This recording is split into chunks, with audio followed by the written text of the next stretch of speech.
ઈષ્ટદેવ ભગવાન સ્વામિનારાયણની અસીમ કૃપાથી બોટાદ ધામને આંગણે જે આ માહોલ ઉજવાઈ રહ્યો છે, જેના મુખ્ય પ્રણેતા વક્તા પૂજ્ય નિત્ય સ્વરૂપ સ્વામી, એમનું પવિત્ર સંત મંડળ અને સમસ્ત સર્વે ભક્તોને મારા ભાવથી જય સ્વામિનારાયણ. વહાલા ભક્તો, સંપ્રદાયને આજે જેની ભૂખ હતી એ ભૂખને આજે પૂજ્ય નિત્ય સ્વરૂપ સ્વામી ખરેખરું પોષણ આપી રહ્યા, એ બદલ એને હજારો ધન્યવાદ છે.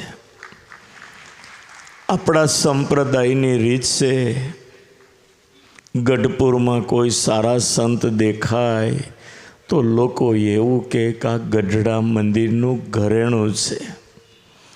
વડતાલમાં કોઈ સારા સંત દેખાય, અમારા ગુરુ અથાણાવાળા સ્વામીને લોકો એમ કહેતા આ વડતાલનું ઘરેણું છે. પણ તમને સત્ય વાત કહું કે આજે સ્વામિનારાયણ સંપ્રદાયનું સાચું ઘરેણું હોય તો એ નિત્ય સ્વરૂપ સ્વામી છે. અને સંપ્રદાયના સાચા ભેખધારી જો કહી શકું તો એ પૂજ્ય નિત્ય સ્વરૂપ સ્વામી છે. પોતાનું નહીં, પારકું નહીં, દેવનું કરીને જ કરેલું બધું અર્પણ કરનાર આવા મહાન ત્યાગી જો હોય તો એ નિત્ય સ્વરૂપ સ્વામી છે. જ્યાં જ્યાં ઘર સભાઓ કરી ત્યાં ત્યાં એમણે ઉદ્ધાર કરી દીધો છે. ઘર સભાના માધ્યમથી હજારો ઘરની અંદર સળગતા દાવાનળને ઠારી અને સંપ અને એકતા કરાવી છે. આ બદલ નિત્ય સ્વરૂપ સ્વામીને હજારો ધન્યવાદ દેવા પડે. હૃદયના ગંભીર, ધીર અને સહનશીલ મૂર્તિ જો સંપ્રદાયમાં જોવી હોય તો એ ખરેખર નિત્ય સ્વરૂપ સ્વામી છે.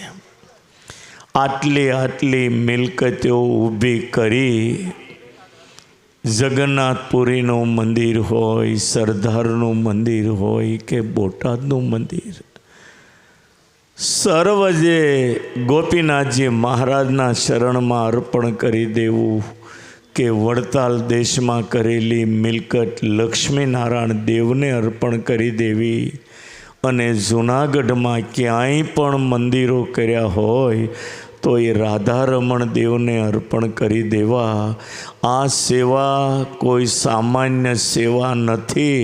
200 વર્ષના ઇતિહાસમાં આ સેવા સુવર્ણ અક્ષરે લખાય અને એ સેવા અક્ષરધામમાં પુરુષોત્તમ નારાયણની છાતીમાં લખાય એવી સેવા આજે પૂજ્ય નિત્ય સ્વરૂપ સ્વામી કરી રહ્યા છે. એમનો ભાવ આજે આટલી ઘર સભા, કોઈ દિવસ બીમારી નહીં, એક દિવસની ઘર સભા કેન્સલ નહીં, અને સતત આ પ્રવૃત્તિમાં લાગ્યા જ રહ્યા છે. ખરેખર સ્વામિનારાયણ ભગવાન આ સ્વામી ઉપર બહુ રાજી છે, તો જ આવા કાર્ય થઈ શકે. જેમ નરેન્દ્ર મોદી રાત અને દિવસ જોયા વગર આ દેશની સેવામાં લાગી ગયા, એણે આરામને હરામ કર્યો, એમ સંપ્રદાયમાં આજે નિત્ય સ્વરૂપ સ્વામી આરામને હરામ કરી અને આ સંપ્રદાયના ઉત્કર્ષમાં જે કેળ બાંધી. સ્વામિનારાયણ ભગવાનને હું પ્રાર્થના કરું કે સ્વામીનું આરોગ્ય કાયમ સારું ને સારું રાખે. એમની સાથમાં રહેલા હરિભક્તો પણ સંપ્રદાયમાં કોઈ પણ મંદિરમાં ગમે ત્યાં સેવાની જરૂર પડે અને ખંતથી સેવા કરી રહ્યા છે, એ ભક્તોને પણ હજારો ધન્યવાદ ઘટે. વળી સંતો પણ એવા તૈયાર કર્યા, 500 પરમહંસોની હારમાળ જોતાની આજના યુગ પ્રમાણે સાધુતાની મૂર્તિ સમા વિશાળ સંતોની હારમાળ તૈયાર કરી આ સંપ્રદાયની બહુ મોટી સેવા કરી રહ્યા છે.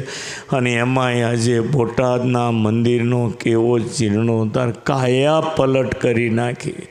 જેમ સારંગપુરમાં કાયા પલટ થઈને એવી આજે બોટાદની કાયા પલટ.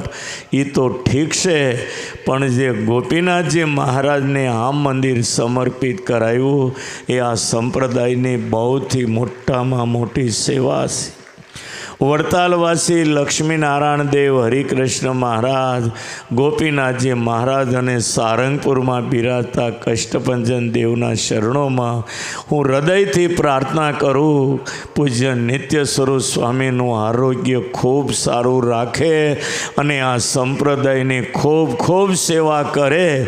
અને એમની સાથે ખભો મિલાવીને દાતાઓ જે સેવા આપી રહ્યા એમને પણ ભગવાન ખૂબ બળ, શક્તિ અને આરોગ્ય આપે એવી ભગવાનના શરણોમાં હૃદયથી પ્રાર્થના કરી મારી વાણીને વિરામ આપો. સૌને મારા ભાવથી જય સ્વામિનારાયણ.